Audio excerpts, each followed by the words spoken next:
अंत्योदय शिधापत्रिका धारक महिलांना मोफत साडी, पात्र महिलांना मिळणार दरवर्षी एक साडी। काही स्वस्त धान्य दुकानदारांचा मात्र विरोध। राज्यामध्ये सध्या लाडकी बहीण योजनेचा मोठा बोलबाला सुरू आहे आणि त्यातच आता अन्न आणि नागरी पुरवठा विभागानं अंत्योदय शिधापत्रिका धारक महिलांसाठी मोफत साडी देण्याची योजना आणलेली आहे। राज्यातल्या गरीब आणि गरजू महिलांना मदतीचा हात देण्यासाठी हा निर्णय घेतला गेलाय आणि त्याबाबत सरकारनं आदेशही जारी केलाय। 26 जानेवारी 2025 ते 13 मार्च 2025 दरम्यान साडी वाटप होणार। अंत्योदय शिधापत्रिका धारक कुटुंबातील एका लाभार्थी महिलेला साडी मिळणार। नागपूर शहरात एकूण 45,912 अंत्योदय लाभार्थी। वस्त्रोद्योग विभाग आणि अन्न नागरी पुरवठा विभाग समन्वय साधणार। यंत्रमाग महामंडळ तालुका स्तरावरील गोदामांपर्यंत साड्या पोहोचवणार। स्वस्त धान्य दुकानांमार्फत लाभार्थ्यांना साड्या वितरित केल्या जाणार। स्वस्त धान्य दुकानदारांना प्रति साडी 5 रुपयाची सबसिडी मिळणार।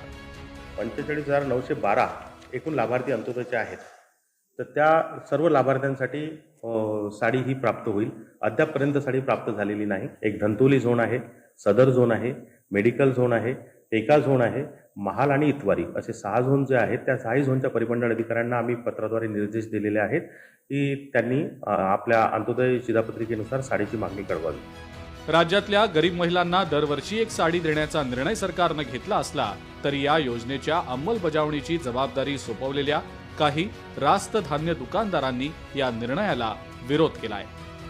तिला कमीत 5-6 साड्या तरी द्या, एकच साडी काय देता? अशा पद्धतीने कुठल्या उठसूट योजना आणायच्या आणि दुकानदारांना त्रास द्यायचा आणि जनतेला खुश करण्याचा प्रयत्न करायचा। त्यामुळे दुकानदारांचा भ्रमनिराश झालेला आहे। त्यांनी आपले मुलं बाळा पोसावं की शासनाच्या योजना राबवत राहावं, काय करावं हेच कळायला मार्ग नाही आहे। लाडकी बहीण योजनेमध्ये अपात्र ठरलेल्या महिलांना यापुढे पैसे मिळणार नाहीयेत।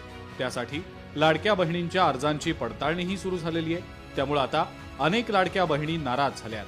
आता मोफत साडी देऊन ही नाराजी कमी करण्याचा सरकार प्रयत्न करतंय का अशी चर्चाही रंगली आहे। त्यातच गोरगरीब महिलांना साडी वाटण्याचा निर्णय सरकारनं घेतलेला असला तरी त्याला काही स्वस्त धान्य दुकानदारांनी विरोध दर्शवलाय। त्यामुळे सरकार आता या बाबतीत काय तोडगा काढणार हे पाहणं महत्त्वाचं असेल।